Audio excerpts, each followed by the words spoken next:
My name is Michael William Doyle. I'm an associate professor of history here at Ball State University and director of our department's public history program. Finally, we had a send-off for them last night from 6 till 7:30 that involved a free pizza and bowling dinner that was at Cardinal Lanes in the Student Center. All of the soldiers showed up for that, and so did all of the students. And this was a chance for them to essentially debrief each other on what they got out of it.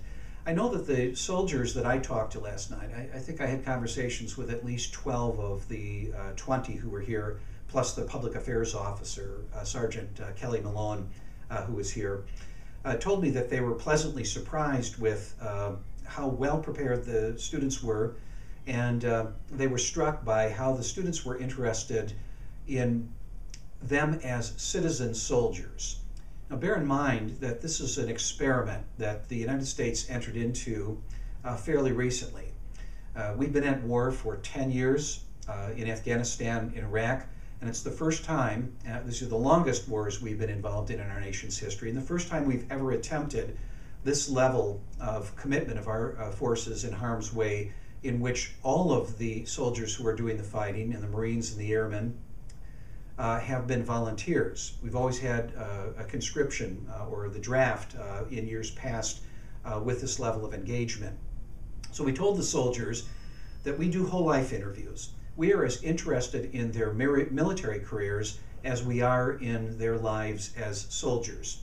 And I think the soldiers told me that they were not exactly prepared to talk as much about their lives before they went into the Army, as well as their lives as citizens alongside the military careers. The families, many of them are married and have children, and so they talked about their aspirations for their children.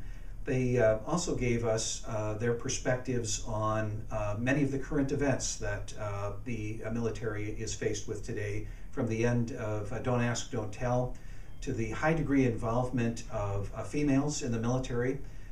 One of the soldiers, the interview that I supervised yesterday, said that 50% of the soldiers in the unit that he commanded were made up of women. And he actually said that he preferred working with female soldiers to male soldiers because, in his opinion, they were much more professional. And I don't know if that would square with the other soldiers' experiences, but I'm sure that any of the women soldiers who could have heard that, or who will be able to access this interview later on the web, will smile when they hear the great compliment that he paid to them.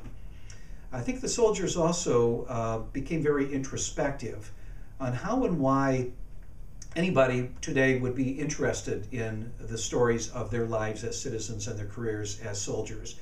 And we wanted to make sure that they understood that they make up a very elite group. Today, statistically, less than 2% of our nation's population has served in the military or have family members, immediate family members, who have served. And that's a very small percentage when you consider that it was 12% during World War II.